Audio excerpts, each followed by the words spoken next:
untuk bersaat teduh sejenak. Bersaat teduh dimulai.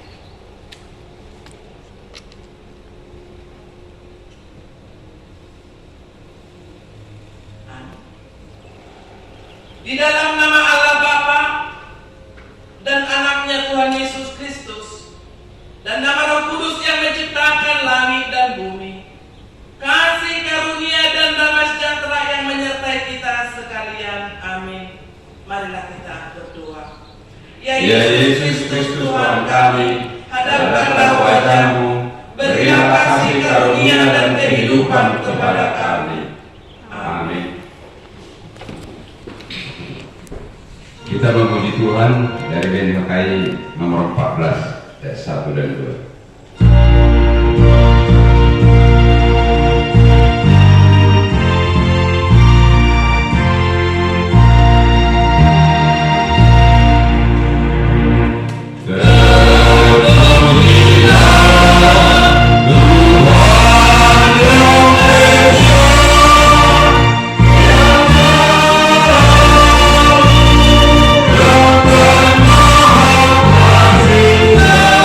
Oh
saudara, saat ini 1 Oktober 2023, 17 setelah Trinitatis, diangkat dari Yakobus 5, diawali ayat 7 hingga ayat 11.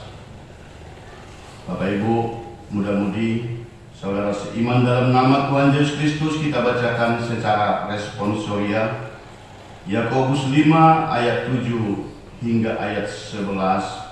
Kami akan bacakan ayat yang pertama. Bersabar dalam penderitaan. Karena itu, saudara-saudara, bersabarlah sampai kepada kedatangan Tuhan. Sesungguhnya petani menantikan hasil yang berharga dari tanahnya, dan ia sabar sampai telah turun hujan musim gugur dan hujan musim semi. Kamu juga harus bersabar dan harus meneguhkan hatimu, karena kedatangan Tuhan sudah dekat. Saudara-saudara, janganlah kamu bersungut-sungut dan saling mempersalahkan, supaya kamu jangan dihukum. Sesungguhnya hakim telah berdiri di ambang pintu. Saudara-saudara, turutilah teladan penderitaan dan kesabaran para nabi yang telah berbicara demi nama Tuhan. Sesungguhnya kami menyebut mereka berbahagia, yaitu mereka yang telah bertekun. Kamu telah mendengar tentang ketekunan Ayub, dan kamu telah tahu apa yang pada akhirnya disediakan Tuhan baginya, karena Tuhan Maha Penyayang dan penuh belas kasihan. Demikian pembacaan firman Tuhan. Kita nyanyikan firman-Mu berkati, firman-Mu menjadi terang.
Terima kasih kepada Tuhan.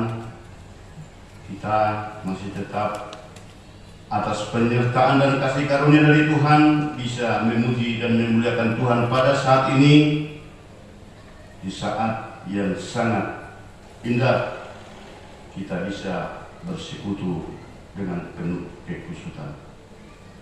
Tema ibadah kita pada saat ini, tekun melakukan kehendak Allah, atau denget mengulahon lomoni roha ni debata.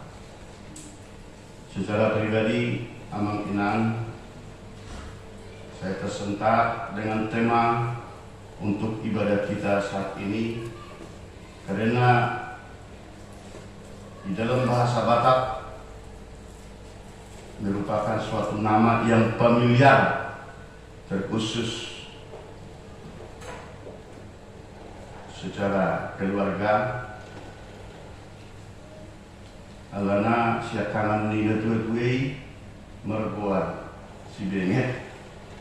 Jadi gua sangat familiar doon, bahkan sehu telepon narahai gua ni Amang Sirai asa amang menyampaikan khotbah saya rana sedek dekan ema merujung ngulu siakangan ni nadua-duai nama goa abangi abang sidene. Tetapi karena di dalam ibadah kita saat ini di dalam bahasa Indonesia berarti kata-kata bring it on identik diterjemahkan di dalam bahasa Indonesia tekun atau sabar.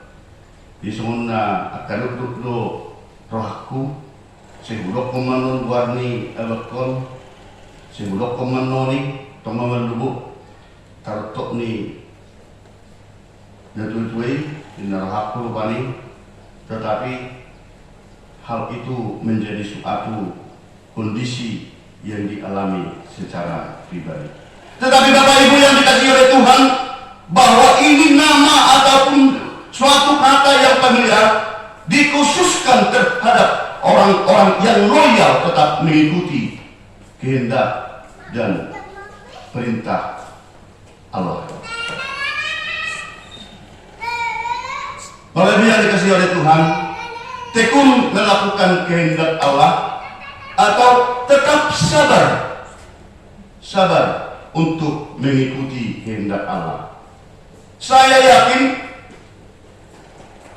mau tidak mau, senang atau tidak senang, kita pasti menginginkan bahwa sebaiknya lah hidup ini mulai bangun pagi-pagi sampai istirahat di malam hari, sebaiknya lah semua pekerjaan itu tuntas dan menghasilkan yang baik. Saya yakin semuanya kita mendambakan atau menginginkan sebaiknya lah jangan ada kerugian di saat kita berjualan. Sebaiknya jangan ada sakit hati ataupun kemelut di dalam pemikiran. Jangan ada problem ke tetangga. Jangan ada problem ke keluarga. Saya yakin semua kita mendambakan seperti itu, termasuk orang tua. Tidak ada niat orang tua bagaimana supaya anaknya itu tadi membangkang terhadap orang tuanya. Setiap orang tua pasti menginginkan agar si anak ini mengikuti perintah orang tuanya dan sebaiknya supaya takut akan Allah. Tetapi apa boleh buat? Kenyataan yang terjadi,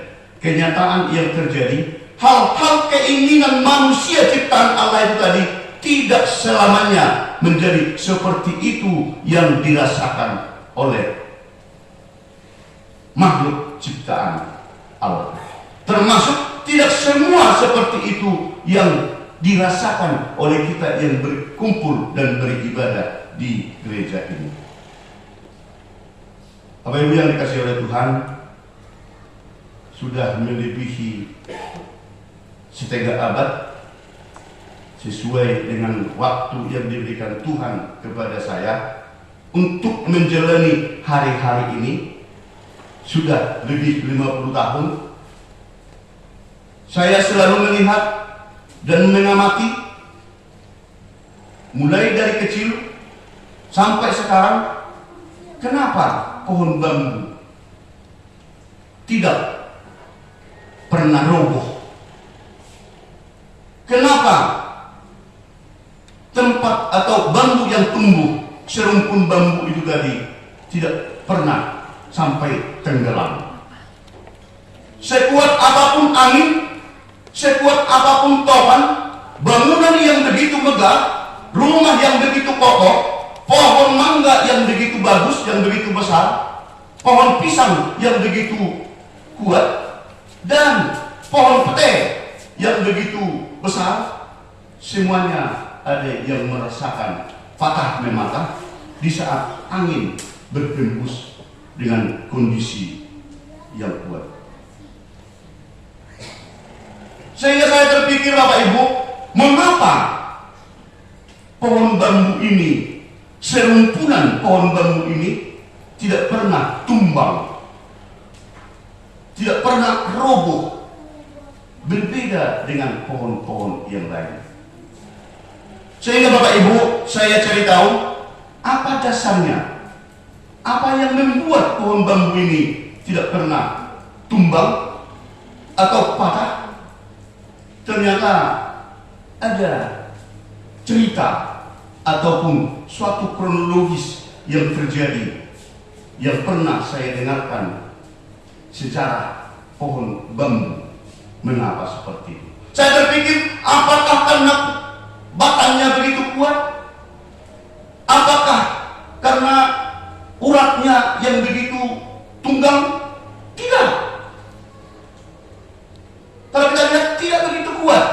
Bahkan pohon bambu itu tadi di tengah kosong. Tetapi apa yang membuat kok pohon bambu itu tidak pernah roboh? Seperti yang sudah saya bilang tadi, dimanapun kuatnya angin atau topan yang berhembus, tidak pernah pohon bambu itu jadi roboh.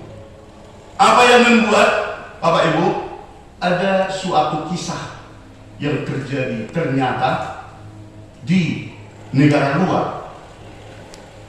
Suatu saat orang tua petani, orang tua ini pekerjaannya adalah bertani, untuk kebutuhan pertaniannya pergilah orang tua ini untuk mengambil bambu ke suatu tempat di hutan. Tempat ini bisa dinyatakan tempat yang agak betul-betul sepi, dan disitulah tumbuh pohon bambu, serumpunan pohon bambu yang agak besar. Begitu orang tua ini mencari mana bambu yang paling besar, disitulah ditebangnya untuk dibawa pulang kebutuhan pertanian yang dikerjakan oleh orang tua itu tadi. Orang tua ini selamat menebang bambu itu tadi, tetapi apa yang terjadi Bapak Ibu? Sesudah bambu ini ditebangnya, bahwa direbahkan bambu itu tadi, dan duri-durinya ataupun ranting-rantingnya ditebasnya, ternyata di rongga bambu itu tadi ada dapat, di serumpunan bambu itu tadi ada dapat satu bayi perempuan yang sangat mungil. Di rongga bambu itu tadi ditemukan ada bayi yang kecil, mungil, dan begitu cantik. Jadi kalau kita bayangkan sekarang, kalau kita merasakan yang dirasakan oleh orang tua ini tadi, begitu selesai ditebas, diambil ranting-ranting dan daun-daunnya, dia mau angkat bambu itu tadi. Ternyata ada nampak di situ satu bayi mungil perempuan yang sangat-sangat cantik. Di samping dia takut, dia memangku bayi itu tadi dan menyeret bambu yang ditebangnya, dia pulang ke rumah. Apa yang terjadi Bapak Ibu? Si bapak bersepakat dengan istrinya, saya menebang bambu, dan ternyata di rongga bambu itu ada bayi yang sangat mungil dan cantik ini. Kira-kira bagaimana ini? Kemana ini mau kita antarkan? Kesepakatan suami istri mengatakan, silakan kita besarkan, mari kita rawat. Ternyata Bapak Ibu, apa yang terjadi? Berbeda bayi ini tadi dengan manusia biasa. Biasanya kalau bayi yang normal berusia 1 tahun baru bisa belajar jalan. Berusia 1,5 tahun baru bisa berlari. Tetapi berbeda dengan gadis mungil. Gadis yang kecil ini tadi, yang dapat dari rongga bambu itu tadi, perkembangannya begitu spektakuler atau begitu cepat. Beberapa lama, bayi mungil ini tadi dibesarkan oleh orang tua PKL itu tadi, dan langsung cepat dia melangkah menjadi seorang anak gadis. Jadi terbayang saya, mungkin kegadisan daripada bayi mungil ini tadi, mungkin wajahnya seperti si Srikla ini, mungkin begitu pikiran saya terbayang. Karena cepat. Apa yang terjadi Bapak Ibu? Tetangga, kawan sekampung, bahkan di daerah itu mengetahui bahwa ada manusia ajaib ditemukan oleh petani tua yang di sana. Orangnya begitu cantik, orangnya begitu baik, dan orangnya begitu cepat perkembangan dan penuh dengan adat. Datang raja, diperintahkanlah ajudannya, silahkan temui itu ada anak gadis yang di rumah petani tua. Dibujuk bahwa anak gadis ini tidak mau. Disuruh lagi beberapa orang dan disuruh oleh nenek tua itu tadi supaya pergi ke tempat kerajaan, dan di situ nanti kau akan dipergunakan raja sesuai dengan keinginannya. Ternyata si gadis ini tadi tidak mau. Karena sudah beberapa kali disuruh oleh raja menjemput bayi tadi, tidak mau, maka diperintahkan raja lah beberapa puluh orang untuk menjemput paksa bayi yang ada di rumah petani tua itu tadi. Mendengarkan itu Bapak Ibu, mendengarkan itu tanpa diketahui oleh siapa, karena orang tua, nenek yang tua itu tadi mendengarkan itu dan diberitahu terhadap gadis yang ada di rumahnya, maka di malam hari lari langsung pergi si gadis cantik ini tadi ke hutan. Sesuai dengan informasinya Bapak Ibu, kembali lagi dia ke rongga bambu yang ada di hutan itu. Dan itulah yang diberikan nama, mereka memberikan nama ini terhadap gadis yang cantik itu tadi, atau bayi yang mungil itu tadi. Itulah yang dikatakan itu putri bambu. Dan kisah ini katanya sesuai dengan sejarah, sesuai dengan yang saya dengarkan dari informasi beberapa hal, dan yang saya baca melalui beberapa buku, bahwa ini kejadian kronologis yang terjadi di Tiongkok, di negeri Cina. Maka sampai sekarang, kalau orang Cina dan orang Jepang, betul-betul mereka itu begitu mengagumi bambu yang menjadi suatu tradisi yang ada di negeri Tiongkok dan Cina.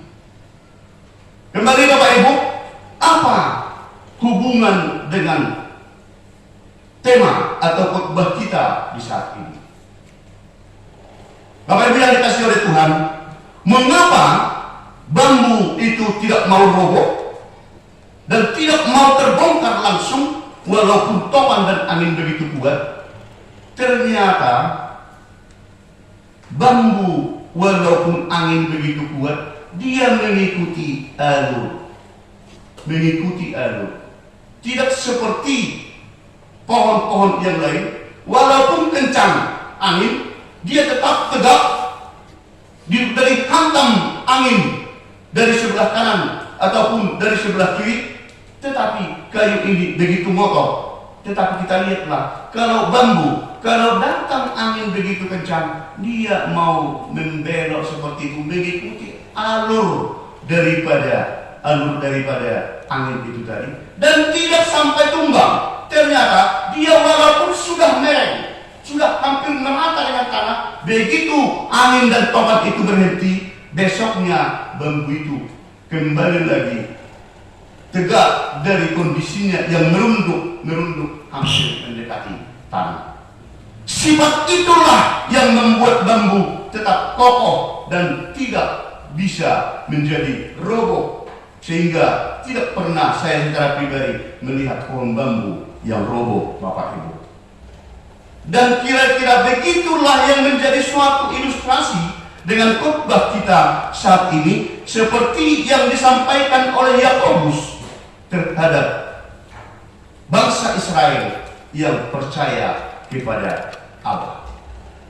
Di saat itu bangsa Israel begitu teraniaya, begitu tertekan, begitu selalu diserang oleh orang-orang kaya, orang-orang Israel yang kaya, yang tidak percaya dengan Allah. Memang benar, begitu tertekan ataupun begitu disepelekan, bahkan ditakut-takuti, bahkan diancam. Inilah yang disampaikan oleh Yakobus selaku saudara dari Yesus, menyampaikan terhadap bangsa-bangsa Israel, supaya karena itu saudara-saudara bersabarlah sampai kepada kedatangan Tuhan. Sesungguhnya petani menantikan hasil yang berharga dari tanahnya, dan ia sabar sampai telah turun hujan musim gugur dan hujan musim semi. Yang pertama sekali, dari khotbah yang kita dengarkan atau dari contoh daripada situasi khotbah kita sekarang, kita diajak supaya menenangkan, supaya mempunyai suatu cara di dalam bahasa asal bengek madalani ari-ari nabi nasahat ni debata, atau supaya tekun, atau supaya sabar menghadapi bagaimanapun rintangan atau bagaimanapun problem yang terjadi di kita sesuai dengan waktu yang kita jalani. Ini yang disampaikan di Yakobus, Bapak Ibu. Makanya menjadi suatu khotbah yang sangat bermanfaat, yang sangat tangguh jikalau kita merenungkan dan memasukkan ini ke dalam hati kita. Di situ.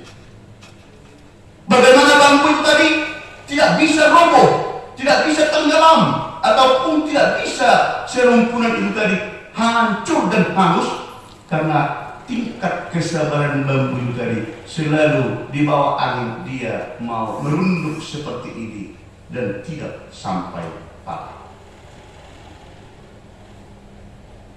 Kamu juga harus bersabar dan harus meneguhkan hatimu karena kedatangan Tuhan sudah dekat. Ini penegasan yang disampaikan untuk meneguhkan bangsa-bangsa Israel, untuk memperkuat iman bangsa-bangsa Israel di saat itu. Dan saat ini Bapak Ibu, Yakobus menyampaikan kepada kita, dengan banyaknya problem, dengan banyaknya kemelut, dengan banyaknya pergumulan, dengan banyaknya kondisi yang tidak kita inginkan, Yakobus, firman Tuhan mengatakan kepada kita supaya bersabar untuk menghadapinya. Saudara-saudara, janganlah kamu bersungut-sungut dan saling mempersalahkan, supaya kamu jangan dihukum. Sesungguhnya hakim telah berdiri di ambang pintu. Apa yang terjadi dan kenapa Yakobus mengatakan seperti ini, Bapak Ibu? Saya kembali teringat di contoh yang dibuatkan oleh Yakobus, petani. Bagaimana petani itu menunggu situasi hasil daripada yang ditanam. Petani yang bagaimana yang dimaksud?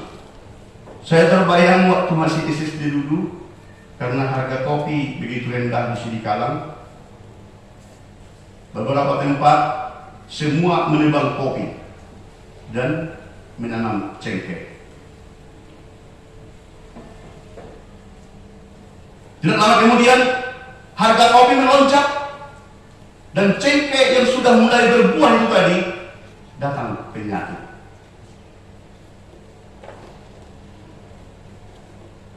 Pohon cengkeh pun gugur. Kembali lagi masyarakat menebang cengkeh dan berguyuran lagi menanam tanam kopi.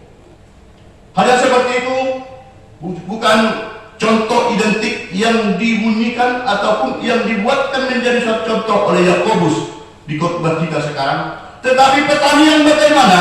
Yang tetap berserah kepada Tuhan, yang tetap betul-betul itu menyampaikan seluruh kemelut, yang menyampaikan seluruh pergumulan, karena Tuhan yang akan turun tangan memberikan solusi dan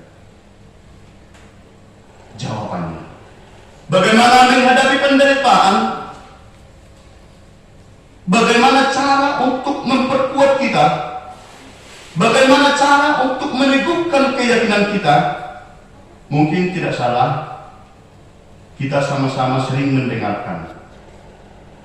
Lucu, semakin rajin saya pertanyaan, semakin rajin saya pergi beribadah, semakin rajin saya pergi ibadah di arisan, semakin rajin saya mengikuti ibadah kategorial, cobaan hidup, siksaan hidup, pergumulan hidup semakin bertambah. Saya yakin sering mengalami yang seperti itu, termasuk tugas yang diberikan terhadap para setua.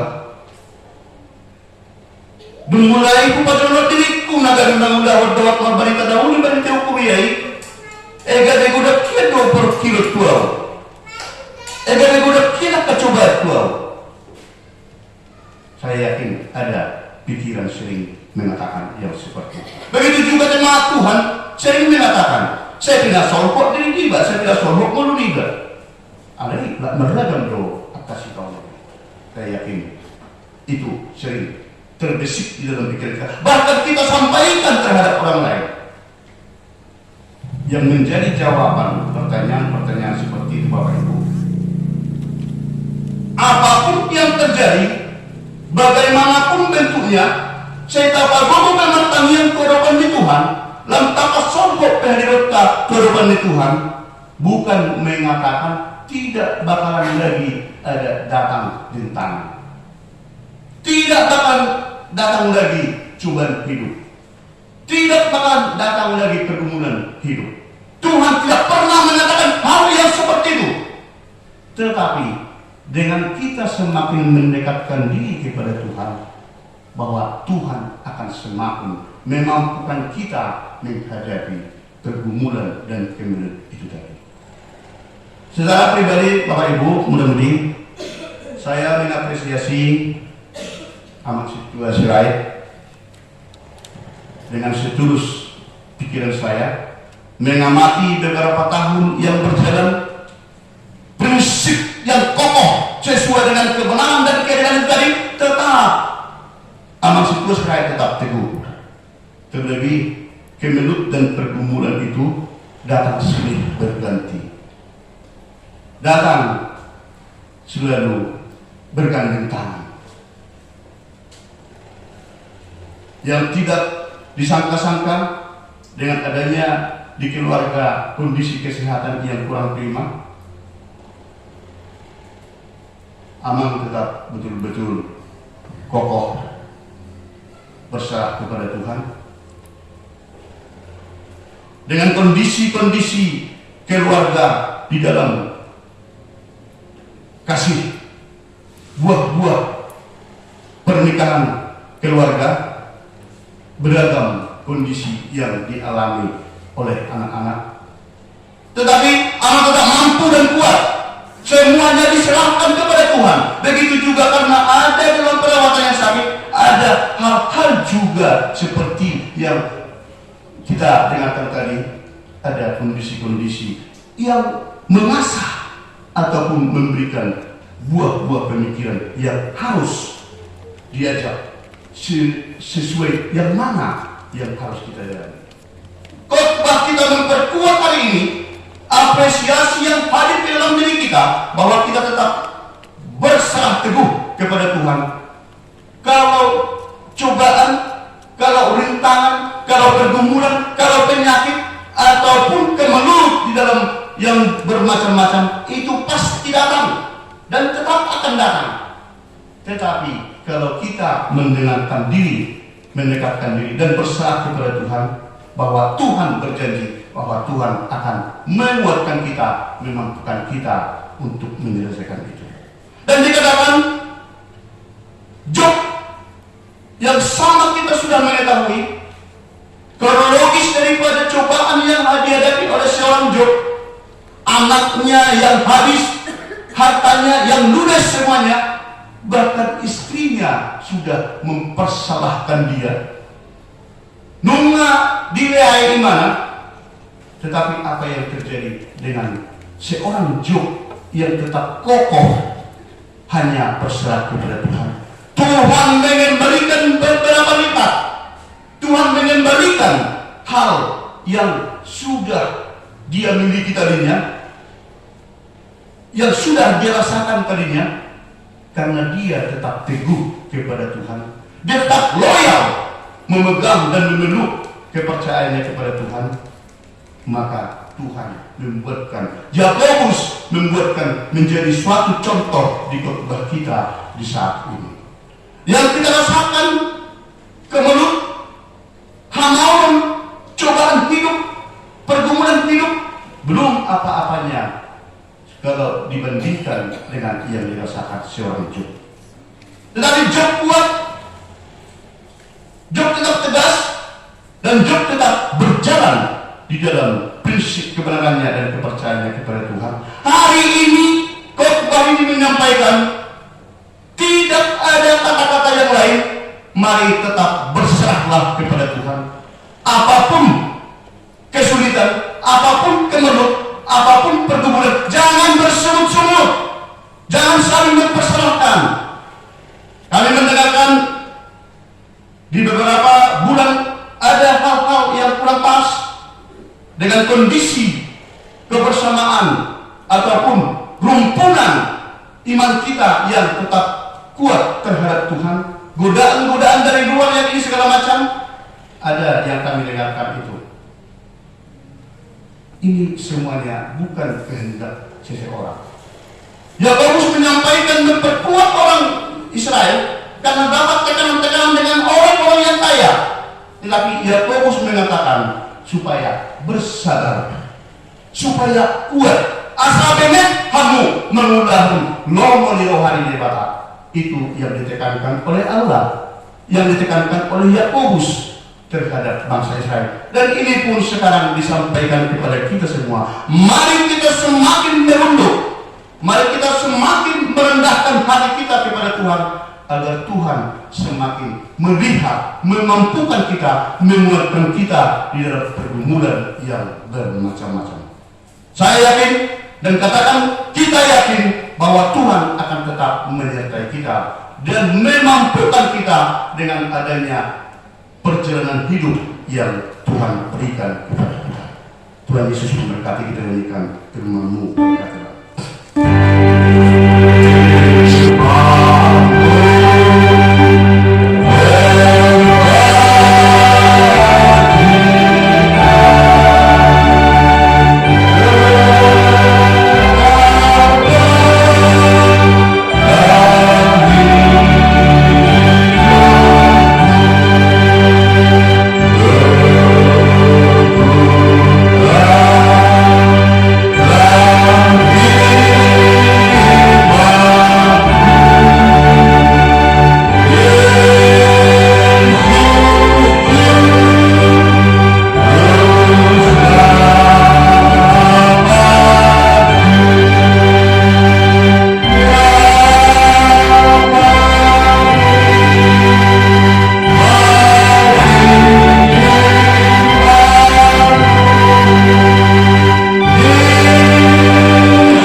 tema minggu kita pada hari ini, tekun melakukan kehendak Allah manang bengit mengulah lo rohani di Batang. Selanjutnya, jadwal ibadah kategorial dan latihan kor, vokal di gereja dan evangelisasi pertanian yang sudah tertera di situ, dan statistik kehadiran pada ibadah minggu, sekolah minggu, dan evangelisasi pertanian. Selanjutnya, ibadah minggu dengan mengucap syukur kepada Tuhan. Dihimbau kepada semua agar semakin rajin beribadah di gereja serta mengikuti ibadah kategorial. Ibadah masuk pukul 10.30 WIB dilayani oleh pimpinan dan unsur pimpinan Majelis Jemaat HKI Penerangan. Sarana dan prasarana pelayanan.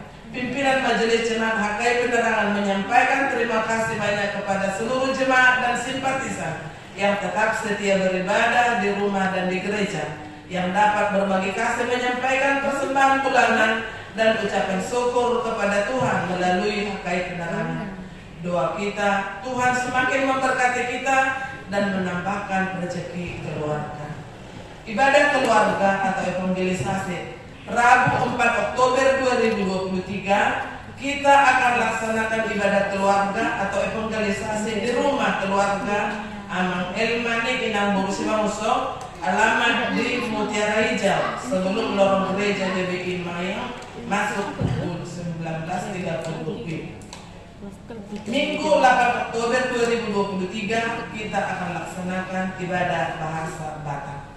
Di dalam renungan harian 1 minggu sudah tertera di situ dari 2 Oktober hingga 7 Oktober 2023. Di laporan keuangan tertulis di Imamat 19 ayat 5, apabila kamu mempersembahkan korban keselamatan kepada Tuhan, kamu harus mempersembahkannya sedemikian hingga Tuhan berkenan atas kamu.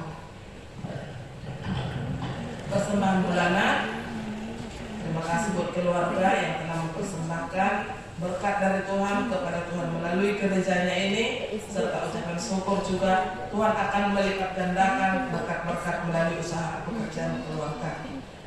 Di pengeluaran sudah tertera di situ di rekapitulasi keuangan hingga saldo kas kuliah kita tanggal 29 September 2023 21.568.700 rupiah. Pemasukan usaha harian masih tetap. Saldo kas pembangunan kita 13.418.500 rupiah. Ada tambahan atau WA keluarga Amang R Putahayan Inang Borun Barkodi. Mereka memberikan ucapan syukur atas lulusnya tes pendidikan ke Sukabumi buat Amang R Putahayan yang akan berangkat ditentukan tanggal 4 atau tanggal 5 Oktober. Hari ini mereka ada mengadakan upacara dan izin tidak bisa sama-sama kita beribadah. Mereka memberikan ucapan syukur kepada Tuhan, memohon doa agar Amang tetap sehat-sehat dalam lindungan Tuhan selama pendidikan dan keluarga juga ditinggalkan dalam penyertaan Tuhan. Di Pasar Nasida kemudian 200.000 rupiah hari Minggu tubuh kami dan pilihan bulanan mereka juga untuk 3 bulan disampaikan 300.000. Semuanya terkumpul 500.000 rupiah dan dititipkan kemarin sore kepada anak kita Raja. Pas kesana dia melatih sejenisnya. Selanjutnya ucapan syukur dari keluarga hamba Tuhan Amat Setua Israel Inang Guru Seburian di Pasar Nasida Tutu Hatta Marite Hudiaon 50.000 rupiah. Alamalua Amat Sian Hagugutan Manang Parmaraan di Medak. Dunia ini dimanfaatkan manusia yang tidak bertanggung jawab untuk mengancam jiwa Amat. Tapi Tuhan menepiskan semua. Dengan anak sendiri nanti pondok 11 orang mereka membawa senjata untuk mengancam anak. Tapi puji Tuhan dengan kuasa Tuhan dan perlindungan saat ini kita bisa sama-sama beribadah memuji anak. Itulah yang dapat kami sampaikan. Apabila ada yang penulisan dari ucapan syukur, jumlah atau dari nama atau jumlah nominal juga, mari kita segera berkoordinasi untuk boleh kita perbaiki di dalam laporan kita yang berikutnya. Akhirnya tertulis di dalam Filipi 4 ayat 6, Janganlah hendaknya kamu khawatir tentang apapun juga, tetapi nyatakanlah dalam segala hal keinginanmu kepada Allah dalam doa dan permohonan dengan ucapan syukur. Pimpinan jemaat para lado beserta majelis jemaat Mekah Penerangan mengucapkan selamat mengikuti ibadah dan memanfaatkannya, serta selamat ulang tahun bagi yang merayakannya. Seminggu yang lewat, Tuhan Yesus memberkati kita semua. Kita satukan hati dan jiwa serta prinsip dan permohonan kita kepada Tuhan. Kita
Terima kasih atas segala berkat dan karunia yang Tuhan berikan kepada kami.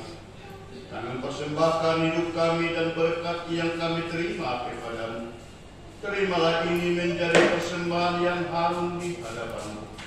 Berkatilah persembahan ini dan ajarlah kami mempergunakannya menyatakan kerajaan-Mu di tengah-tengah gereja-Mu dan untuk dunia ini. Bukalah hati dan pikiran kami agar senantiasa bersukacita untuk memberikan persembahan kudus demi kemuliaan nama-Mu. Amin. Kita sama-sama berdoa kami. Bapa kami yang di surga, dikuduskan nama-Mu, datanglah kerajaan-Mu, jadilah kehendak-Mu di bumi seperti di surga. Berilah kami pada hari ini makanan kami yang secukupnya, dan ampunilah kami seperti kami mengampuni orang yang bersalah kepada kami, dan janganlah membawa kami ke dalam percobaan, tetapi lepaskanlah kami dari yang jahat. Karena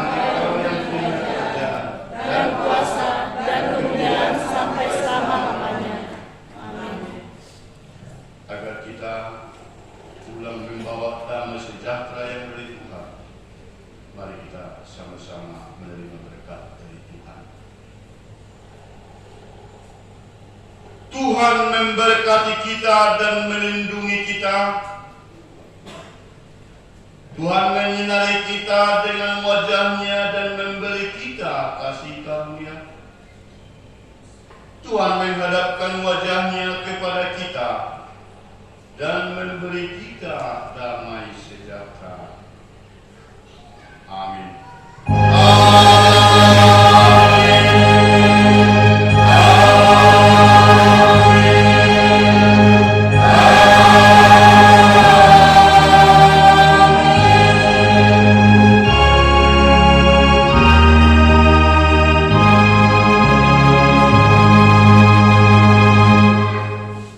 Shalom.